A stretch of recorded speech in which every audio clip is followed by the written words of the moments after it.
Boa noite, meus amigos da Rede Amigo Espírita. Nós estamos aqui reunidos para começar mais um grupo de estudos através desse instrumento tão bacana que é a internet e que pode, com toda certeza, promover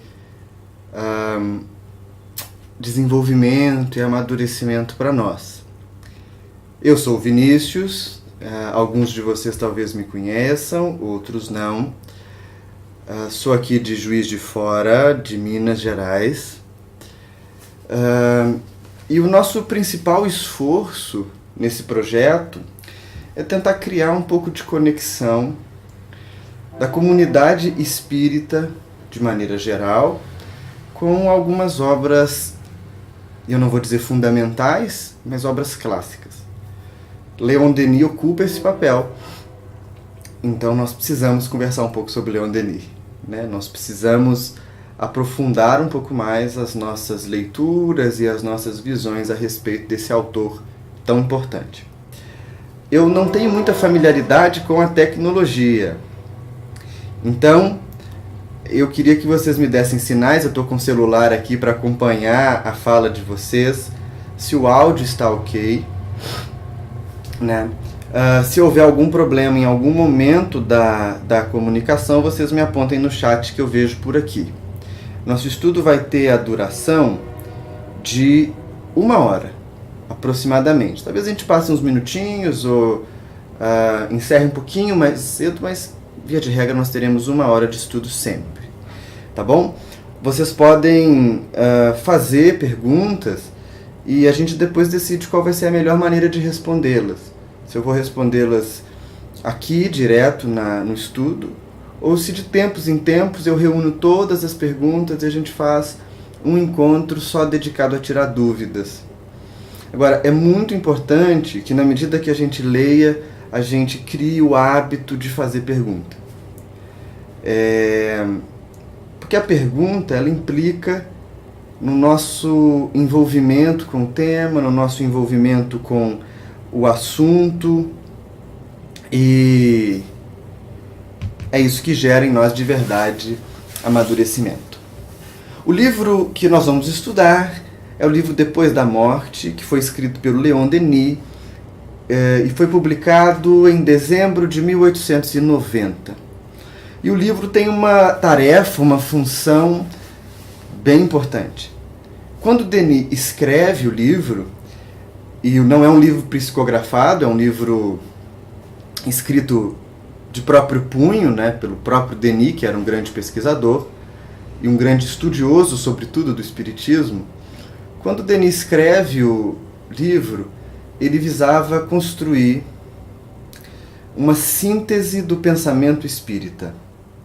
Ou seja, apresentar o espiritismo nas suas bases mais profundas e mais racionais para pessoas que não tinham qualquer contato com ele até aquele momento, né? E é claro que para nós também, que nos propomos a estudar a filosofia dos espíritos. Denis tem uma trajetória muito única no movimento inicial do espiritismo francês. Ele conheceu Kardec quando tinha aproximadamente 17 anos. Os dois se encontraram talvez 2 ou 3 vezes. E depois que Kardec desencarna, Denis vai assumir a bandeira de divulgação do espiritismo na Europa até o ano da sua morte, que foi 1927. Se nós observarmos, a grande figura do pensamento filosófico e moral do espiritismo, depois de Allan Kardec, sem sombra de dúvidas, é Leon Denis. É claro que com isso nós não estamos buscando aqui desmerecer outros autores ou desmerecer outros pensadores da filosofia e da moral espírita do século XIX. Camille Flammarion, Gabriel Delane, o Aksakov, ou outros, né? Não estamos fazendo isso. Mas o Denis, ele assume a condução, né? Ele assume o marco de conduzir o espiritismo para o mundo. E ele faz isso muito, muito bem. Então, no nosso estudo de hoje, eu não vou entrar em muitos detalhes biográficos do Denis, eu acho que não é esse o objetivo, não é esse o objetivo. Eles vão surgindo espontaneamente na medida que os temas que tocarem nesses assuntos também aparecerem para nós. O nosso objetivo hoje é enfrentar, vamos dizer assim, a introdução da obra e o primeiro capítulo, que Denis intitula As Religiões, a Doutrina Secreta. Ou, para ficar mais fácil, As Religiões e a Doutrina Secreta. Tudo bem? Denis tem uma sensibilidade fora do comum. Quando ele nos apresenta a introdução da obra, o que justifica a escrita de depois da morte para ele é a profunda angústia em que vivem os homens. Isso é bonito porque o autor vai nos dizer das percepções que teve enquanto observava a ação do tempo, da história sobre as comunidades humanas. Como aqueles impérios mais poderosos ruíram com o tempo. Como os títulos de Estado, de poder, de riqueza não foram capazes de impedir que os homens que os detinham morressem, não é? E ele vai enumerando para nós uma série de situações da nossa vida cotidiana, da vida das nações, da vida das grandes instituições, que apontam para uma só coisa: a impermanência da nossa existência humana, a impermanência das nossas experiências enquanto indivíduos encarnados. E isso, meus amigos, se para nós que guardamos alguma crença na imortalidade da alma, que lidamos com os espíritos através de comunicações mediúnicas na casa espírita, de obras psicografadas, se nós que tivemos ao nosso lado uma figura como Chico Xavier, vivemos muito angustiados quando a morte nos bate à porta, imagine como isso não assola aquele que não crê. Eu não digo nem aquele que crê diferente, mas, sobretudo, aquele que não crê. Aquele para quem a vida material é o início, o meio e o fim de toda a experiência humana. Às vezes eu me pego pensando e tentando mensurar a angústia e o desamparo, a sensação de desamparo que a matéria por si só nos dá quando ela é destituída de um sentido maior. E o mais interessante é que Leon Denis escreve a obra pensando nisso e pensando nessas pessoas. Ele não vai dedicar o livro, embora o material possua uma grande qualidade técnica, uma grande qualidade filosófica, ele não vai dedicar o livro aos acadêmicos, aos letrados, aos sacerdotes. Ele não vai dedicar o livro às pessoas que têm um grande grau de instrução, e ele nem vai dedicar o livro aos espíritas. Ele dedica o livro àquelas pessoas que nesse mundo sofrem o desamparo de não compreender a natureza da vida. Portanto, que se chocam com a impermanência, se chocam com a morte, se chocam com o sofrimento, e diante dessa soma de desafios, cogitam desistir da existência, cogitam desistir da vida. Então, para esses, o livro é dedicado. E o nosso objetivo é refazer com o Denis todo o trajeto que ele vai usar para justificar a destinação do livro para essas pessoas. Então, como ele vai construir o pensamento? Primeiro, ele vai nos apresentar uma análise comparada do estudo da história das religiões. E ele, obviamente, não consegue abarcar todas as crenças que existiram no mundo, né? Também não era esse o objetivo, me parece, mas ele vai elencar as principais grandes escolas religiosas. E através dessas grandes escolas religiosas, ele vai tentar nos mostrar na primeira parte do livro como que há uma verdade, como que há algo que existe para além da instituição, para além da formalidade, para além do livro. É quase como se ele dissesse para nós que existe um fundo comum para todas as crenças. E ele vai tentar explicar que fundo é esse, como esse fundo funciona e por que é importante a gente olhar para a religião ainda hoje. Pensem só, eu estou na minha casa, a milhares de quilômetros de alguns de vocês, com uma câmera, com um computador, sem nenhuma perspectiva de contato pessoal imediato com vocês, né, concreto, de apertar-lhes as mãos e tal. Mas o mundo material, ele se mostra tão capaz de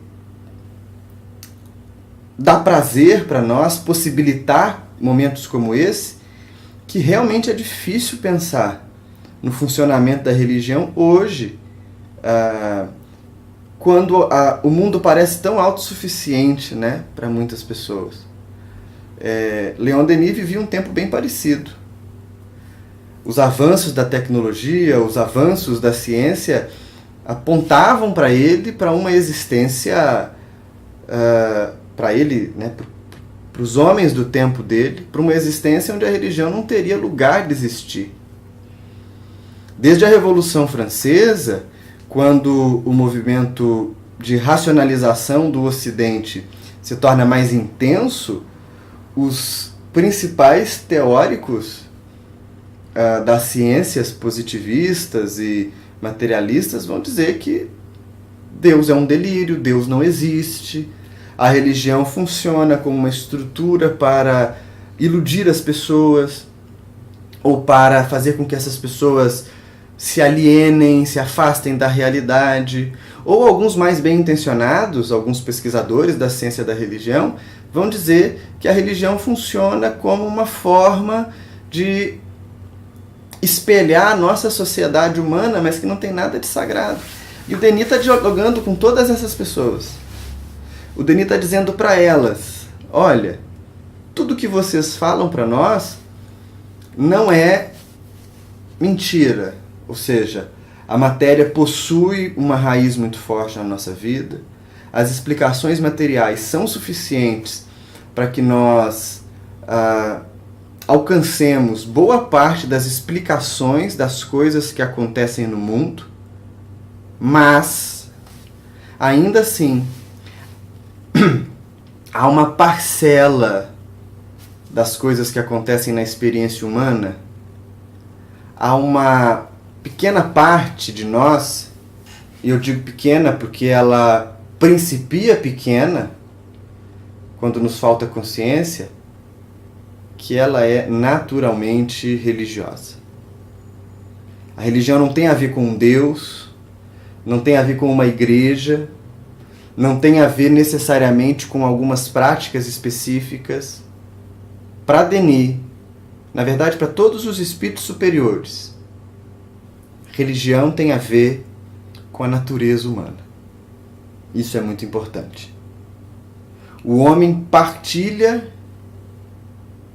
com o Criador uma natureza que não é material, que não se encerra no corpo, que não se encerra no cérebro, que não é simplesmente uma excreção, né? Não é um efeito colateral do funcionamento do cérebro. Há algo no indivíduo humano que transcende a matéria, um sentimento, um estado de espírito. Para Denis, isso é o que caracteriza a religião. Só que para chegar nessa conclusão a gente precisa fazer uma pequena viagem, né? Eu já apresentei para vocês o spoiler do fim da conversa, que é o fim do capítulo 1, né? Mas ele começa essa análise observando as religiões antigas e percebendo uma coisa que é muito interessante e que ainda hoje a gente percebe, mas às vezes a gente não perceba da melhor maneira. Ele vai dizer assim, ó, as religiões de maneira geral, elas possuem dois conjuntos de sentidos ou de ensinamentos. De um lado, a gente tem rituais e práticas exteriores. Esses rituais e essas práticas exteriores, eles servem para lembrar a mente do praticante a respeito dos símbolos, a respeito do sagrado, a respeito da sacralidade daquele momento, da importância da concentração, da seriedade. Entendem? Toda religião possui os seus ritos e os seus símbolos. Toda religião. E isso, para nós espíritas, pode se converter num pequeno desafio, né? Porque a gente observa a Igreja Católica, e vejam, o Denis não está nem falando da Igreja nesse momento. Ele está falando da religião grega, da religião egípcia, da religião romana. E a gente vê claramente os ritos, né? A gente vê a consagração da hóstia, o momento da comunhão, a exposição do Santíssimo, as roupas do padre, o lugar, a forma como as pessoas se assentam, se levantam, se sentam ao longo da missa, né? Os símbolos que são feitos com a mão, como o sinal da cruz. Tudo isso faz parte da matéria externa da religião. Ritos, cerimônias, símbolos não são destituídos de sentido. Nós espíritas precisamos ter muito cuidado para não depreciar a crença dos nossos companheiros de outras religiões. Quando o praticante de qualquer escola religiosa vive um rito, ele está lembrando a mente de um ensinamento mais profundo. E se vocês forem estudar o que escrevem os pesquisadores da ciência das religiões a respeito do espiritismo, vocês vão ver que eles conseguem identificar, na forma como a gente conduz as nossas reuniões, alguns pequenos ritos. A prece inicial, a luz apagada para a prece, a distribuição da água fluidificada, a ordem como é ministrado o passe. Não há nada de errado nisso, entendam bem. O que nós estamos dizendo é, isso é uma parte da religião. Tem uma outra parte, no entanto, que ela vai além do rito. Ela vai além da cerimônia. É o ensinamento profundo, é o ensinamento puro. É o que a gente pode chamar de doutrina. Em todas as religiões isso é presente. No entanto, se o rito é acessível para todas as pessoas, o significado do rito, historicamente, ao longo de muitas e muitas e muitas e muitas gerações de seres humanos na Terra, só é acessível para o iniciado. Ou só foi acessível para o iniciado. Aquele indivíduo que tinha toda uma vida diferente, voltada para a prática espiritual, desde novo ele era educado, ele fazia exercícios contemplativos, meditativos, e a partir desses exercícios ele travava contato com o sagrado. Isso é que seria para o Denis o ponto central da religião. Não seria a formalidade, mas a essência. E aí, gente, nós precisamos pensar assim, ó, se existe uma essência, do que o Denis está falando? Há um autor muito estudado no campo das ciências da religião, chamado Rudolf Otto. E o Otto escreve uma obra em 1917, ela é publicada, se eu não me engano. Essa obra se chama O Sagrado. E no livro O Sagrado, o Otto vai nos apresentar uma ideia de que há algo, um poder, que ele chama de sagrado, né? A gente pode chamar de Deus, a gente pode chamar do que a gente quiser, que permeia toda a realidade. Vejam que bonito. Que está presente em todas as religiões.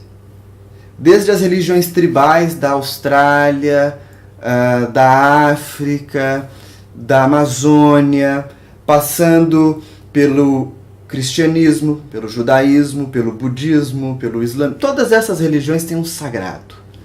E o sagrado para ele é uma coisa que não tem muito como a gente nominar, né? Ele tem algumas características. Por exemplo, o sagrado ele nunca vai conseguir ser descrito completamente. Lembrem que Kardec vai falar que...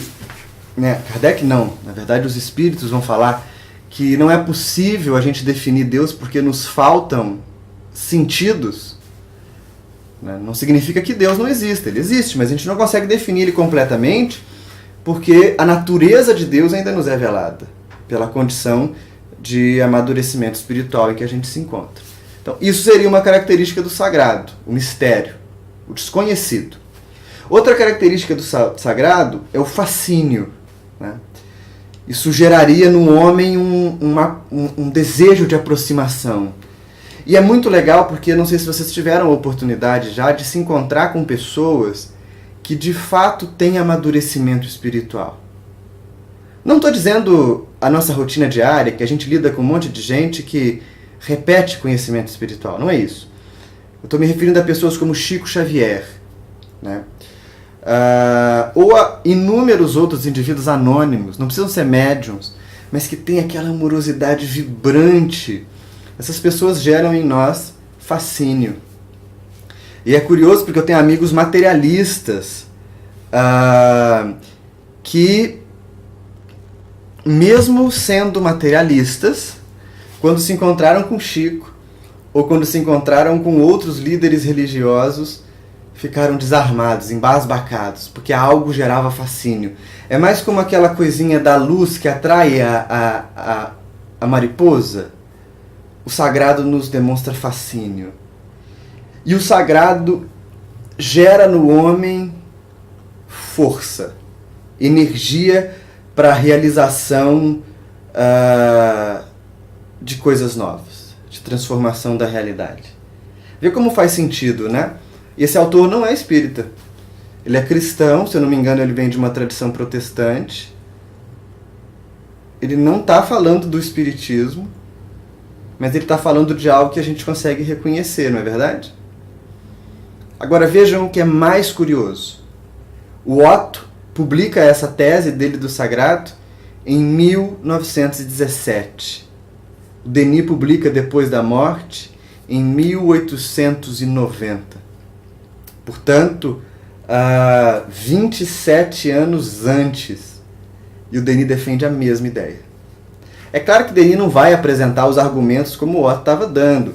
Mistério tremendo, fascínio. Não, mas ele vai chegar no mesmo ponto. O sagrado para Denis é o que ele chama de doutrina secreta. É a verdade. É o que está em todas as religiões. No capítulo 1 do livro Depois da Morte, o Denis vai dizer para nós uma coisa muito interessante.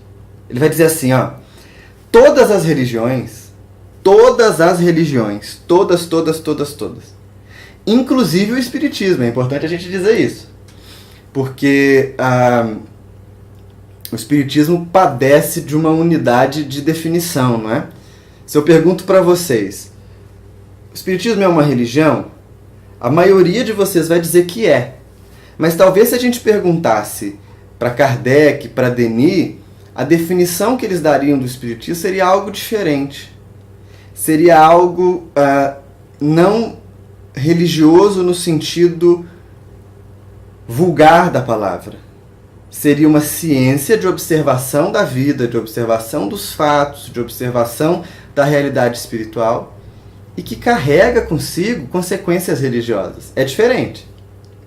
Por isso o espiritismo vai tentar abrir mão dos ritos, dos símbolos, do cerimonial. O espiritismo vai tentar apresentar para nós um contato com o mundo espiritual muito mais simples, né? Alguns amigos meus que estudam religião vão dizer: o espiritismo é sem graça, não tem uma roupa, não tem um canto diferente, não tem nada. Porque o espiritismo racionaliza o processo e diz para nós: olha, somos uma religião, mas não uma religião no sentido tradicional da palavra, né? E isso é importante da gente considerar. Por quê?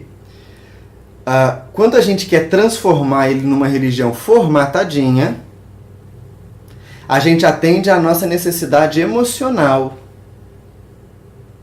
mas a gente limita o desenvolvimento do espiritismo. Há pouco tempo atrás, eu publiquei um artigo na Rede Amigo Espírita mesmo, chamado Espiritualidade Gourmet. Eu acho que foi esse o título. Se não foi, vocês me perdoem. os perigos de uma seita chamada Espiritismo. E aí muitas pessoas comentaram e tal, e eu me lembro que muitas foram muito rígidas, me acusando de estar desfavorecendo o Espiritismo. De maneira nenhuma, a ideia não é essa, não era essa. Mas o fato é, quando a gente abre mão de observar o Espiritismo como um grande sistema de pensamento, a gente fatalmente vai colocar ele numa caixinha, como já houveram centenas e milhares de caixinhas ao longo da história da humanidade. É ruim? Não, vai gerar benefício para as pessoas. Vai gerar, às vezes, conforto, bem-estar, e isso é muito importante, né? Vejam, o livro do Denis é dedicado para quem sofre. No entanto, o Espiritismo transborda da caixinha. Ele não cabe na caixinha, né? Então, Denis vai dizer, toda religião, então, portanto, a gente enxerga o Espiritismo como uma delas, inclusive o Espiritismo, é um reflexo dessa verdade. É uma adaptação dessa verdade. Entendem? É uma tradução dessa verdade, mas não é a verdade completa. Não é a doutrina secreta completa. Por que que não é? Porque sempre que surge uma religião, sempre que surge um movimento religioso, ele surge em algum lugar, em algum tempo. Então, os espíritos, quando vão transmitir lá na Índia os mesmos ensinamentos que transmitiram para Kardec, lá na França, no século XIX, vão comunicar certamente a mesma ideia. Mas essa ideia vai sofrer interferência de outras coisas. Vai sofrer interferência da cultura, vai sofrer interferência dos costumes, vai sofrer interferência do tempo. Concordam? Isso é importante ficar claro para nós. Porque senão a gente começa a achar que o Espiritismo, por si só, como a gente conhece, é o ponto final da revelação divina. Não é. E nem os espíritos que falaram com Kardec pensavam assim. O Espiritismo ele permite que a gente sistematize essa revelação. Que a gente olhe para ela como se olha para um conjunto de ideias, que a gente cria um método para lidar com o mundo invisível. Isso é o Espiritismo que faz. Mas à medida que nós, como humanidade, progredirmos, o Espiritismo também vai progredir. Também vai amadurecer. Por favor, não compreendam que aqui há um demérito. Não há. Meu esforço é para mostrar como que o pensamento do Denis é à frente do seu tempo, né, demonstrando isso, e ao mesmo tempo, como ele dá para nós uma tranquilidade tão confortável em momentos de extremismo, tais quais o que a gente vive hoje. Ele não está preocupado em dizer assim, olha, a única realidade é essa que eu vou apontar para vocês. Ele está dizendo ao contrário. As realidades se manifestam na proporção do entendimento das pessoas. De vez em quando vocês vão me ver olhando para baixo, é porque eu estou com a minha colinha aqui nas minhas anotações. Eu peço desculpa a vocês porque eu não consegui organizar tudo com tempo hábil na cabeça, né? Então, mas o que é essa tal doutrina secreta que ele fala, né? O que significa essa doutrina secreta? Primeiro a gente precisa fazer algumas demarcações. Em 1888, Helena Blavatsky, que é a fundadora da teosofia, uma das fundadoras da teosofia, junto com o americano Olcott, Coronel Olcott, ela publicou um livro chamado A Doutrina Secreta, que é a base fundamental do pensamento teosófico. O movimento teosófico ele surgiu na década de 70 do século XIX. E, em certa medida, ele vai surgir como um movimento contrário ao espiritismo. Ainda que usasse a mediunidade, ainda que lidasse com espíritos, ainda que tratasse de assuntos como reencarnação e vida em outros planetas, a teosofia não tinha a mesma forma de lidar com as verdades espirituais. Vou dar alguns exemplos para vocês. Parte do pensamento da teosofia é a existência de mestres ascensionados, que seriam para nós os espíritos superiores. Esses mestres seriam os únicos aptos a transmitir mensagens.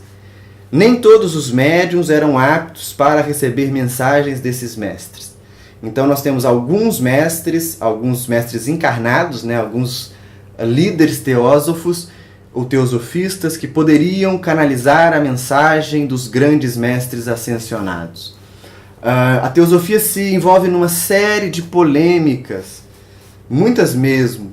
Nós temos figuras que são controvertidas nesse movimento, como a própria Helena Blavatsky, autora da Doutrina Secreta, que é uma russa, que havia tido contato com o espiritismo no seu modelo kardecista, organizado por Kardec. Mas nós tivemos um bispo chamado Leadbeater, que se envolveu em várias polêmicas, inclusive de abusos sexuais e coisas do gênero. Nós tivemos figuras muito importantes, como Annie Besant, que tem uma produção intelectual bem legal sobre a realidade espiritual.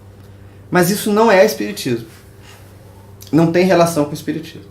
O Denis não está falando dessa doutrina secreta. Eles estão partindo da mesma fonte. É a mesma fonte que vai aparecer em outros escritos de autores posteriores. E eu vou citar para vocês dois. O primeiro deles, o Aldous Huxley, que escreve um livro chamado A Filosofia Perene. Está tratando do mesmo assunto. O que é aquilo que perpassa todas as escolas? E há um outro livro, esse espírita de fato, que foi escrito pelo Humberto Schubert Coelho, um amigo muito querido, chamado também A Filosofia Perene. Esse livro foi publicado pela editora Didier, de Votuporanga, em São Paulo. O Humberto separa aqueles princípios que são comuns às diversas tradições espirituais.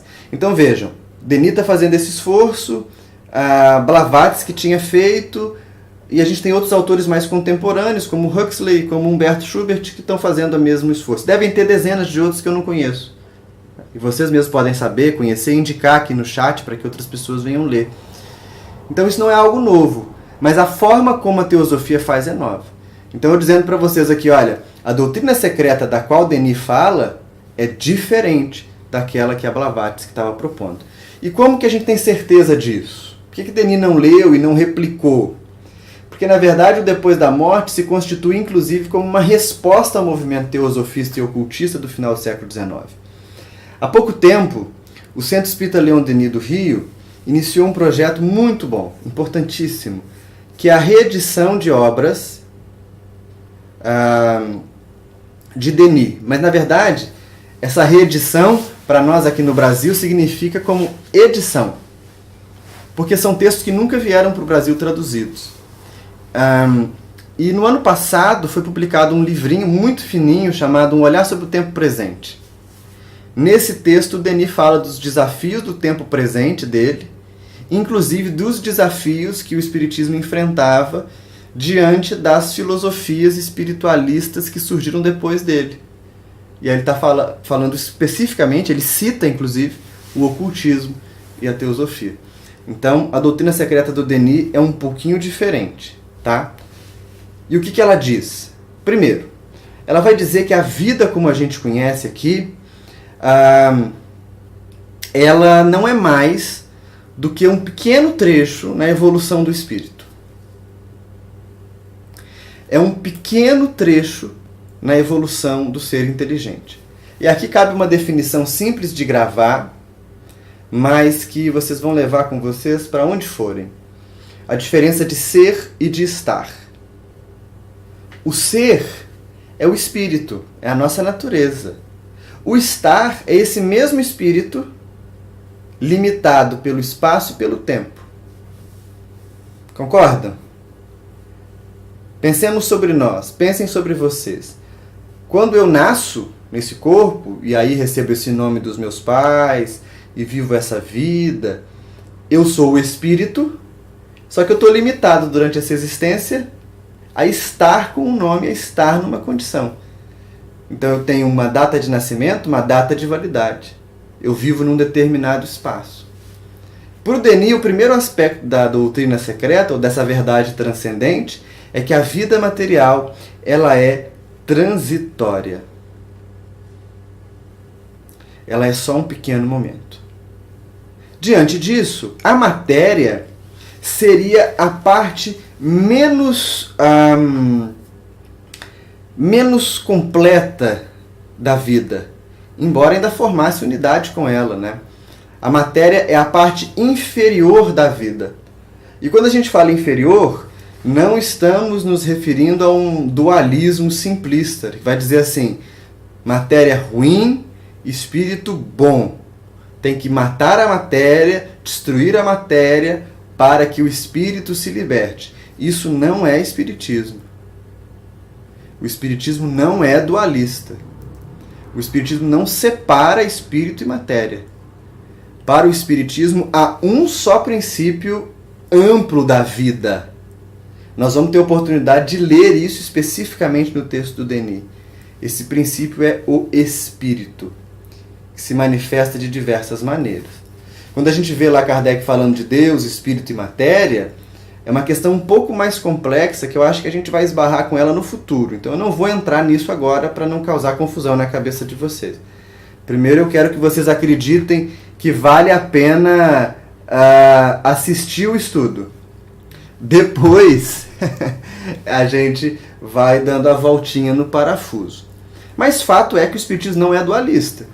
Tanto assim que lá no livro Evangelho segundo o Espiritismo, nós vamos encontrar uma orientação espiritual chamada o homem no mundo, né? E que não prevê que o sujeito se desligue da realidade, se mortifique, se afaste. Muito pelo contrário. O Espiritismo convida o sujeito a viver na realidade para transformar a realidade.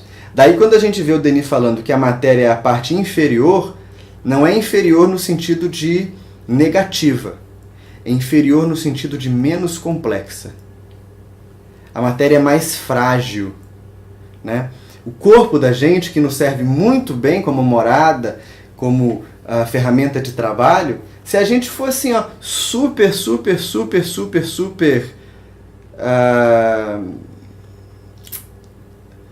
otimista, esse corpo vai durar 120 anos? Será que eu vou pegar o tempo que a ciência médica vai estar tão desenvolvida que vai dar para esse corpo aqui 120 anos? Mas ainda que seja 120 anos, a matéria é muito frágil. Os eletrodomésticos que a gente tem em casa, os itens que a gente compra, os alimentos, tudo estraga. Então a matéria ela é inferior no sentido de que ela é transitória demais. Ela é muito impermanente. Ela não é o fim das coisas, ela é o começo. Então nós temos a existência como um espaço de experimentação do espírito, onde ele progride, e ele vai usar para progredir a matéria. Como que se dá a vida num sentido amplo, então? Essa vida universal. Segundo Denis, a vida universal é marcada por 2 ciclos. Vejam, ele ainda está descrevendo essa doutrina secreta. O primeiro ciclo ele chama de involução. Eu estou usando bem a palavra dele, porque eu acho importante a gente perder alguns pudores que a gente tem em relação a alguns termos. Eu falei agora há pouco a palavra kardecista, e algumas pessoas não gostam, dizem, olha, Kardec nunca escreveu essa palavra, Kardec não tratou disso, Kardec não falou disso. Nós temos que abrir um pouco a nossa capacidade de compreensão. Kardec nunca falou de reunião de desobsessão. Nunca. Nós falamos. Né? Então, assim, a expressão é muito menor do que a ideia que ela quer transmitir. E o Denis vai usar a palavra involução. Não significa retrogradar. Para o Denis, involução é quando o espírito vem para o mundo material. Porque vocês concordam que o mundo material é muito mais denso, muito mais rude, muito mais bruto do que a vida do espírito? É só a gente ler uma obra como aquelas contidas na série de Nosso Lar, né? Da vida no mundo espiritual. É muito mais branda a vida lá na colônia do que aqui. Então, para o Denis, a primeira parte do ciclo é a involução, ou seja, o mergulho do espírito na matéria, quando a gente começa a aprender a criar pelas nossas próprias forças. A segunda parte, a evolução, quando a gente já consegue se ver mais livre dos laços materiais. Aí o espírito alça voos muito grandes. Isso, em síntese, e é uma síntese muito sintética, vocês vão ver ao longo do nosso estudo, é o que compõe a doutrina secreta. Vida como evolução, matéria como parte transitória da realidade e os ciclos de mergulho e saída da matéria, sempre com destino à evolução. Agora, se esse é o ponto central de todas as religiões, se para o Denis essa é a doutrina fundamental do sagrado, por que a gente não vê essas coisas presentes em todas as religiões mais? E essa é uma reflexão que a gente tem que se fazer. A gente tem que se fazer pensando naquelas crenças que ficaram para trás, na esteira da história. Mas a gente tem que fazer essa reflexão pensando na nossa atividade presente hoje enquanto espíritas. Eu sei que nesse momento a internet, o YouTube, se transforma num templo. A gente conversa e a gente troca experiências de maneira muito agradável, espero, a nós todos, porque para mim é agradável. Mas, além da internet, há uma casa espírita, há um chão de trabalho, há dificuldade de lidar com o companheiro, há interesses de ampliação do espiritismo, né? Há interesses quase cruzados em alguns locais de se produzir, se levar o acesso do espiritismo para o maior número de pessoas possíveis. Existe uma realidade fora daqui, né? E a gente tem que pensar o seguinte: como essa realidade se aproxima ou se afasta do que já aconteceu com as outras religiões? Pensemos no movimento cristão primitivo, onde havia comunicação com os espíritos, onde havia a noção do carisma, né, da realidade espiritual muito mais projetada, um movimento que foi criado e cuidado pelos próprios discípulos que conviveram com Jesus. Por que esse movimento se perdeu na sua pureza inicial? Se você que está me ouvindo é católico, não se sinta particularmente agredido, ou não sinta que eu estou fazendo uma crítica. É fato que se você estudar o movimento cristão primitivo e o movimento cristão do século IX ou XII, ele é totalmente diferente. Há um livro muito interessante que saiu há pouco tempo, e eu me esqueço o nome dele agora. O nome dele é Os Evangelhos Gnósticos. A autora é uma mulher, muito boa obra. Ela mostra bem essa parte do movimento cristão primitivo que a gente não tem muito contato, que fala dos espíritos e tal. Sugiro também a leitura, nesse quesito, da obra O Evangelho Gnóstico de Tomé, publicado pelo Hermínio Miranda. É uma obra fantástica, e ele vai abordar esse cristianismo primitivo.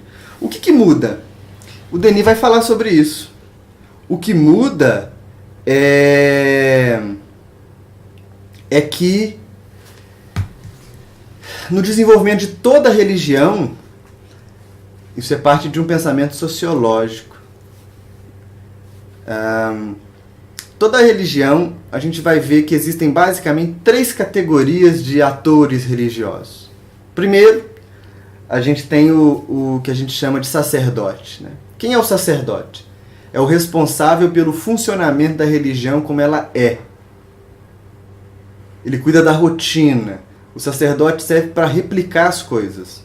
Quem eram os sacerdotes no tempo de Jesus? os próprios sacerdotes, os fariseus. Nós temos também aquelas figuras que são chamados profetas. Os profetas são os reformadores da ordem, né?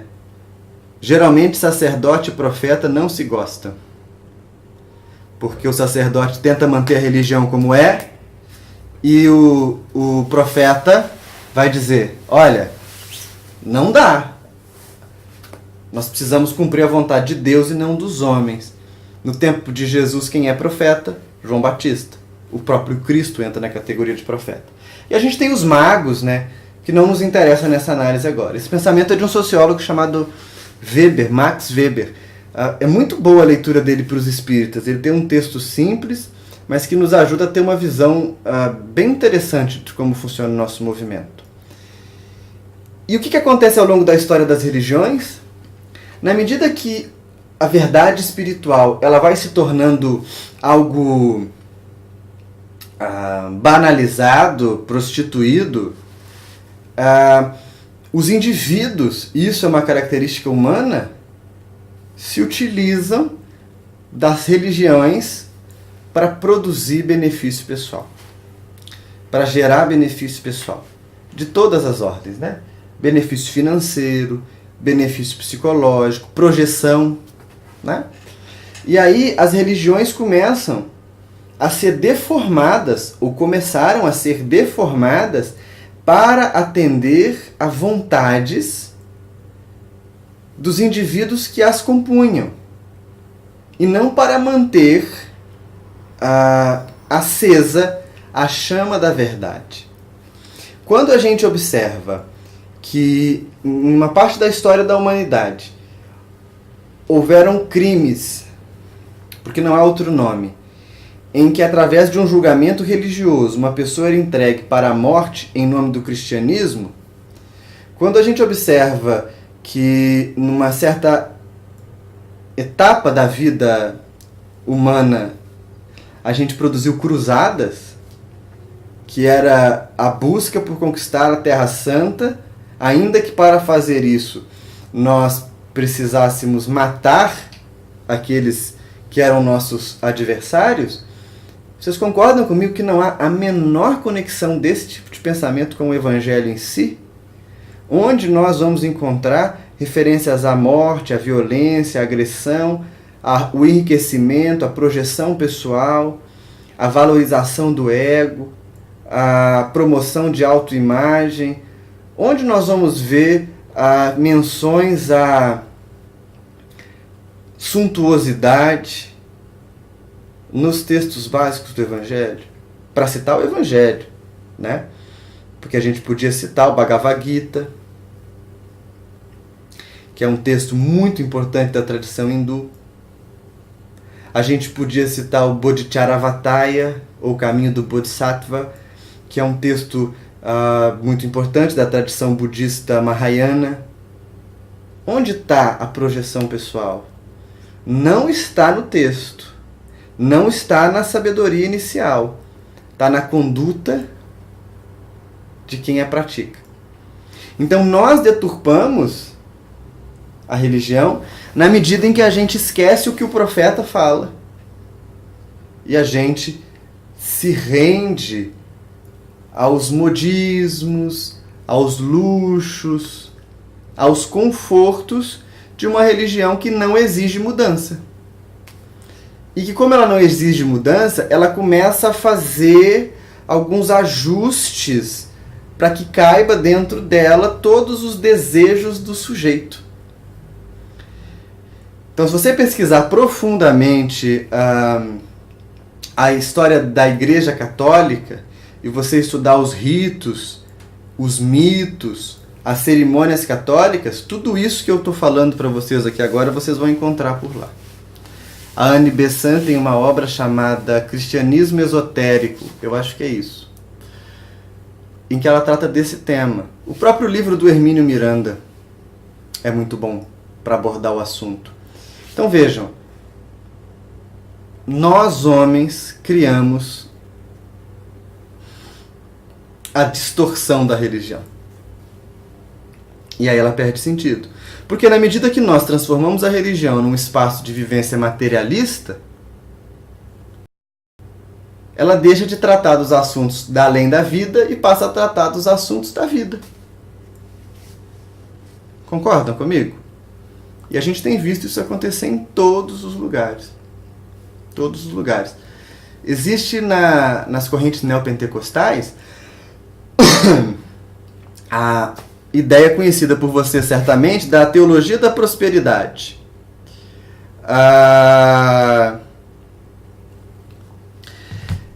E a gente começa a ver surgir, por exemplo, dentro do espiritismo, a lógica da teologia da prosperidade. Se você doar dinheiro para a casa espírita, os espíritos vão te recompensar. Eles não vão te recompensar. Você vai doar alguma coisa para alguém ou para a casa espírita, não porque você vai ganhar bônus hora ou porque os espíritos vão te recompensar. É porque seu coração manda. Quando a gente começa a naturalizar essas ideias de troca, nós estamos fazendo hoje o que o Denis está apontando que aconteceu nas religiões lá atrás. O interesse pessoal, a confusão pessoal, entra pela porta da frente do templo e acaba causando para nós um tantão de problemas. Né? Agora, se a gente está distorcendo a sabedoria espiritual, a pergunta que o Denis fala que ele faz é: a religião é necessária mesmo assim?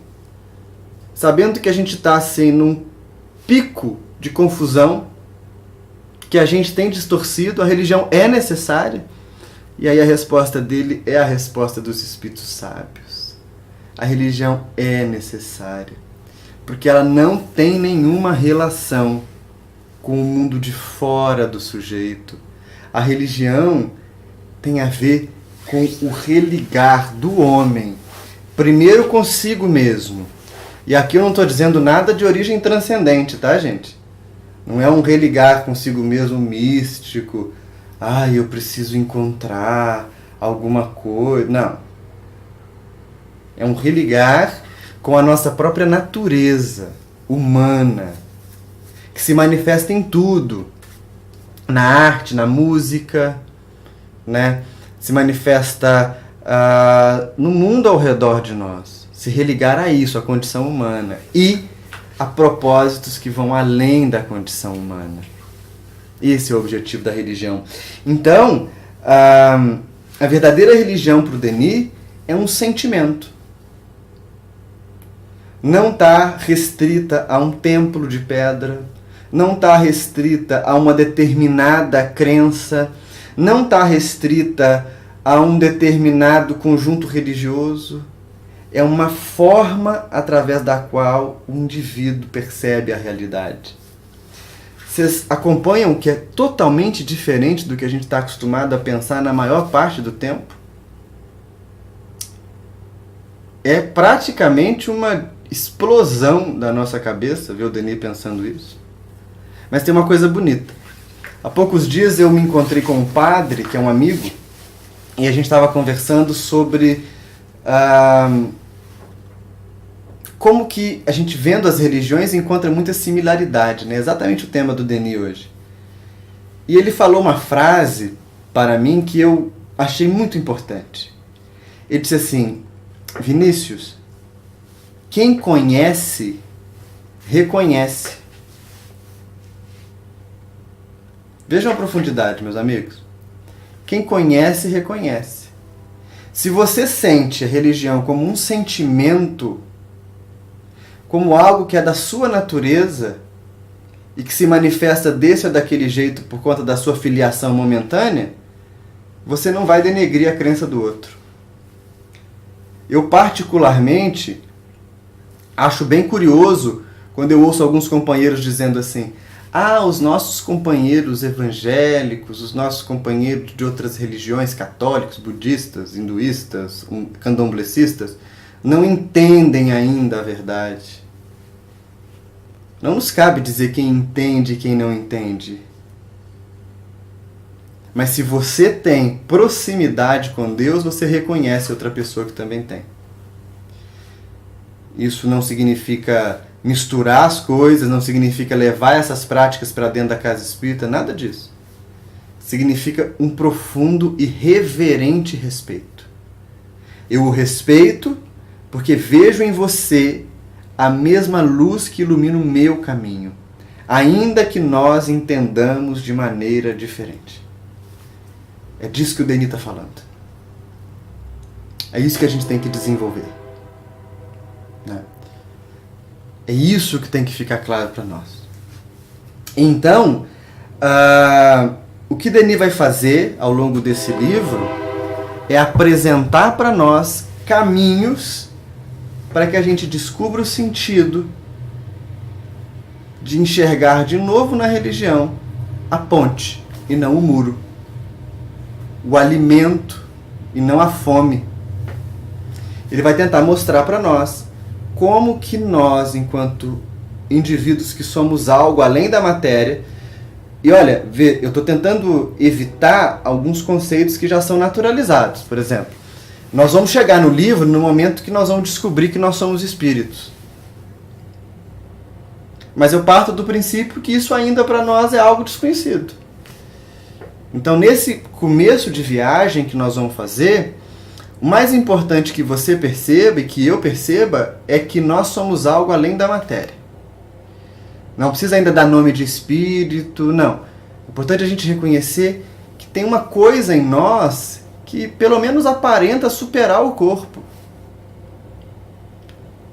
Porque se a gente tiver esse fio, a gente sai do labirinto.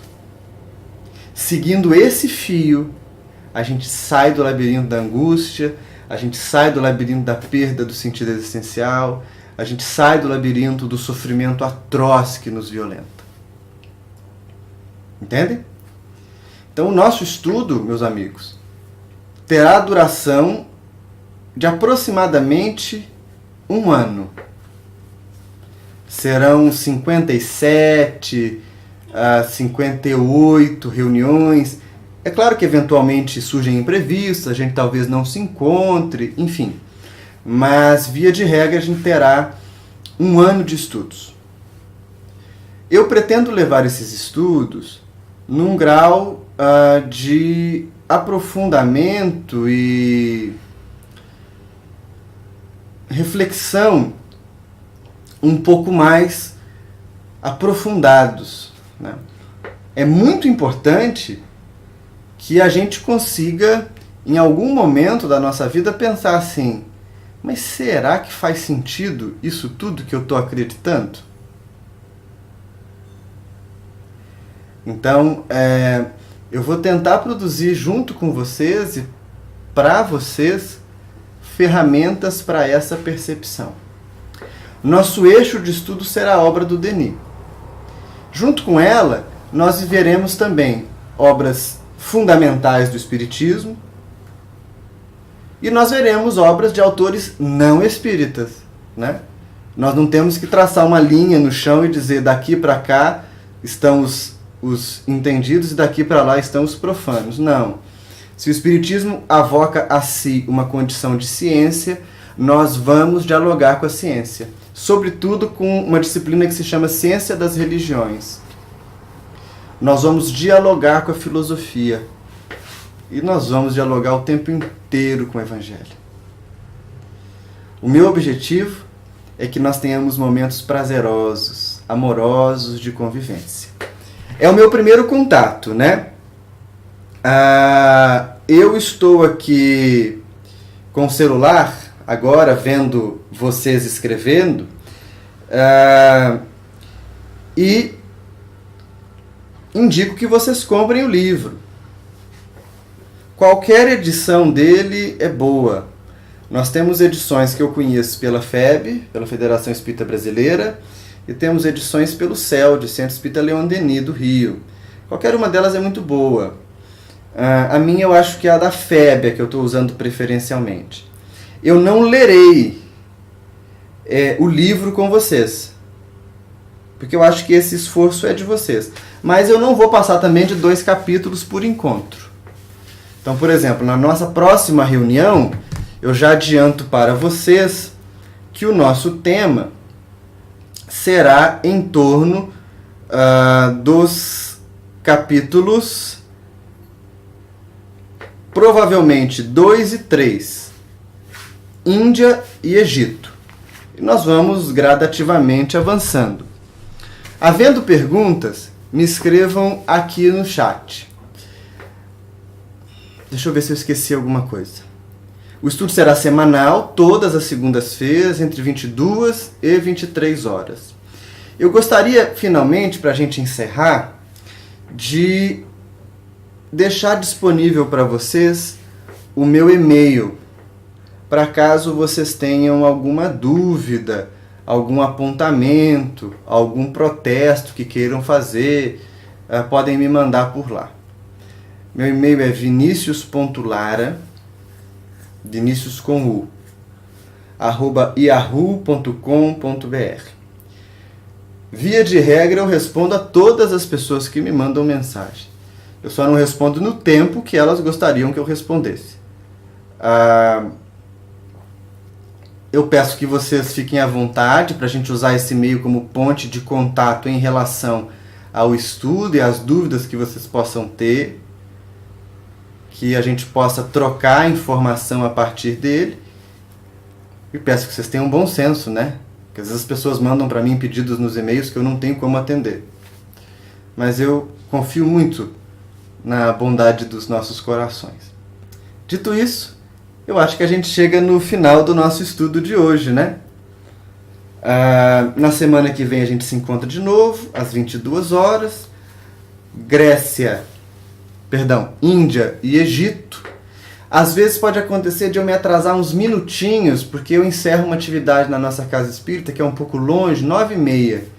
Mas se der 10 horas e eu atrasar alguns minutinhos, me esperem aí que eu venho. É o nosso compromisso. Tá bom? A dedicação desse estudo é que ele gere benefícios para vocês, que ele gere benefícios para nós e que a gente possa, em conjunto, daqui para frente, produzir virtude na nossa vida, ao redor dela e no mundo. Nosso mundo precisa de virtude. Nós precisamos colocar o pé no chão e entender que o mundo precisa de amor. Mesmo. Dito isso, um beijo grande no coração de vocês, um abraço apertado, e a gente vai se esbarrando nas próximas semanas. Fiquem com Deus e uma ótima noite para todos.